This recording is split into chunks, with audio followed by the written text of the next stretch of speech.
Bismillahirrahmanirrahim. Now, in this chapter number 51, we will talk about the eye, receptor, and neural functions of retina. Now, we know that what is retina. For example, when we study about the eye, we talk about the innermost or the neuronal layer, which is this retinal layer. The retina is composed of cone cells, which are there for color vision. C is for cone, C is for color, and rod cells, which are responsible for achromatic or black and white vision or vision in the dim light. Now, anatomy of the structural elements of retina. For example, this is the layer, and this is the direction of the light from the exterior to the interior.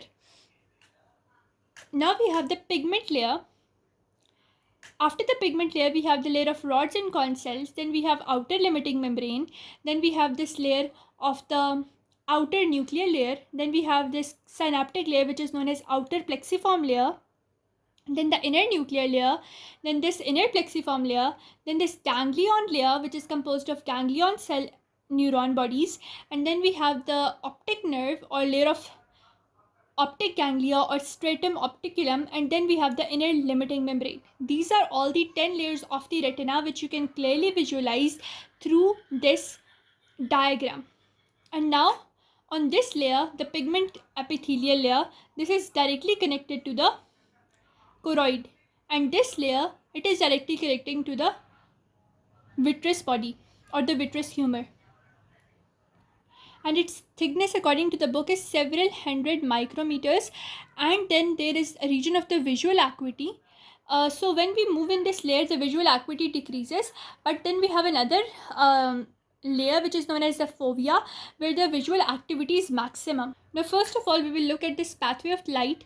Now light is coming from outer side, and firstly it is crossing the cornea, then it is crossing the aqueous humor, then it is crossing the pupil, that is the gap between the iris, then it is crossing the lens, then it is crossing the vitreous humor, and then it goes to the retina. And as I told you, from the inner limiting membrane, it will go all the way up to the pigment epithelium. So light will go from the inner limiting membrane all the way up to the pigment epithelium, but the processing of the light, it takes place from this pigment epithelium all the way to the optic nerve, but entrance is from the inner membrane to the pigment epithelium. So this is one direction that you need to know. Now this is the pit or the fovea. This fovea is the central region of the retina, and as you can see in this fovea, there are no blood vessels. It is completely avascular region, and all these other layers, the layer of bipolar cells, the ganglion cells, all of them are pushed aside, and only this fovea region has light directly connecting with the cone cells. So this region of the fovea, which has no rod cells, no blood vessels, and no bipolar or ganglion cells, and light is directly connected to the cone cells, this layer is the area of maximum visual acuity. Now, as I told you about that, it is a minute region in the center of the retina, which is only 1 square millimeter. It is capable of acute and detailed vision, which is known as visual acuity. It is 0.3 millimeters in diameter, only has cone cells, and here the cone cells over here are cylindrical or cylinder, whereas in other regions the cone cells are broad. This layer does not have any blood vessel, does not have any ganglion cell, does not have inner nuclear layer, does not have inner plexiform layer. All these layers are pushed to the side, and light passes unimpeded from the vitreous body into the cones. Now we have two types of photoreceptor cells. One receptor cell is called the rod cell, other receptor cell is known as the cone cell. We will look at them. Here you can see that this is a rod cell. This rod cell is an outer segment and inner segment. Both of them comprise of the rod proper, and then they form this particular region which is known as dendrite. Then here is the cell body, and here is the synaptic body through the axon. And this is the whole process of a rod cell. Rod cell is narrower, longer. It is 2 to 5 micrometer in diameter, whereas cone cells are 5 to 8 micrometers in diameter.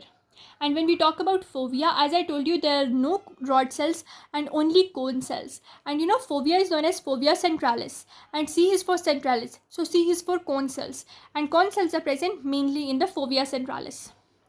Now, major segment of either a rod cell or a cone cell is outer segment, an inner segment, the perikaryon or nucleus, and the synaptic body. Now, where are the pigments or retinal pigments present? They are present in this layer of the rods or cone cells, that is the outer segment. And in the rod cell, the pigment is rhodopsin. In the cone cell, the pigment is iodopsin or photopsin. Now we will talk about the number of. Now they are talking that the both rhodopsin and the color pigment, that is iodopsin, they are conjugated proteins. They are transmembrane protein. What is transmembrane protein? A transmembrane protein is something that is having an outer segment, an inner segment which is present in the layer, and then an interior segment. So these are transmembrane protein. And the concentration of these photosensitive pigment, they are 40% present in the outer segment of the rod cells. Now inner segment, this inner segment is the inner segment is made up of cytoplasm. It has organelles which are mainly mitochondria, which provide ATP or energy to the photoreceptors. Then we have the synaptic body. Synaptic body connects rods or cone cells mainly with the bipolar cells or with the horizontal cells. Bipolar cells are the main cells in the main pathway, whereas these horizontal cells, as we can see over here, that the rods and cones are connected mainly to the bipolar cells, but they can be connected to these horizontal cells which are horizontally present in the outer plexiform layer. Now we have a disease which is known as retinal detachment.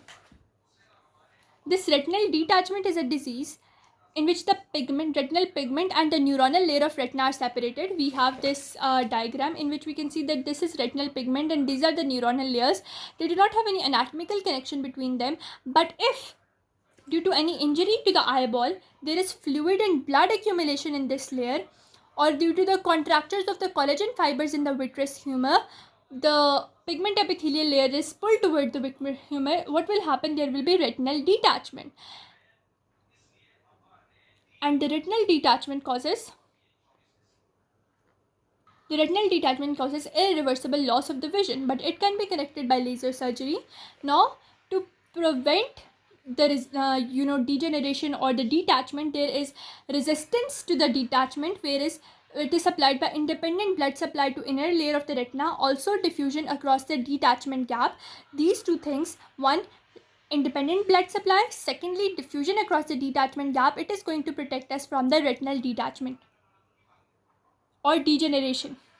These two things are actually going to protect us from retinal degeneration when detachment takes place.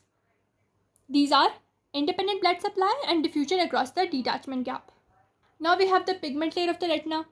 As we know that the pigment layer of the retina, it has this low columnar cells and these central processes, and the central processes have large number of melanin pigment present.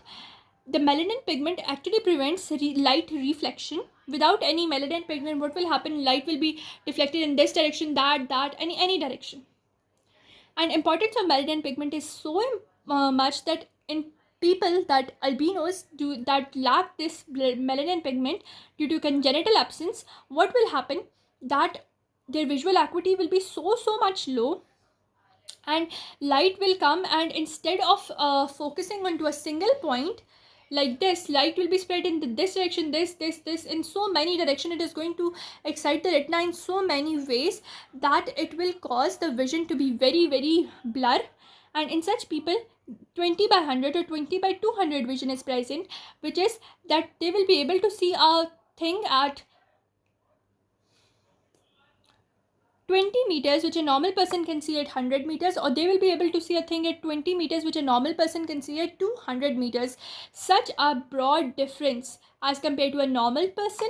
And this pigment layer, this pigment epithelium, also consists of vitamin A, and the vitamin A exchange back and forth through the cell membranes of the outer segments of rods and cone cells with the embedded in the pigment. So they are saying that the vitamin A that is present in this pigment epithelium can be exchanged with the outer segment of the rods and cone cells and helps them to be excited or de-excited. Now, blood supply of the retina, mainly it is supplied by central retinal artery, which supplies the inner segments or inner layer of the retina, but the outer retinal layers like the pigment epithelium, the outer photoreceptor layer, these are supplied by the choroidal blood vessels, whereas this all interior, it is supplied by the central retinal artery. Now I wrote the physiological differences between rods and cone cells. Rod cells are abundantly found in the periphery. They are absent in the fovea, whereas cone cells, they are abundantly found in the fovea. Also, they can be found in the periphery. Rod cells are 2 to 5 micrometers in diameter, whereas cone cells are 5 to 8 micrometers in diameter in the periphery. In the fovea, they are only 1.5 micrometers in diameter. It means they are very thin, they are very cylindrical. Slender. Rod cells are present in dim light. They work in dim light, whereas cone cells are working in bright light. Rod cells are responsible for achromatic black, white and grey vision, whereas cone cells are responsible for color vision. Rod cells have the pigment rhodopsin, which is visual purple, and it is one pigment only, and it is made up of scotopsin plus retinal. Scotopsin plus 11 cis retinal. Whereas in the cone cell we have photopsin or iodopsin, which is composed of erythropsin red pigment, cyanopsin blue pigment or chloropsin green pigment. Rod cells are more sensitive to light, whereas cone cells are less sensitive to light. Whereas rod cells, they are more sensitive to light but they have low visual acuity. Whereas cone cells, they are less sensitive to light but they have high visual acuity. That is why they are present in fovea, which is an area of maximum visual acuity.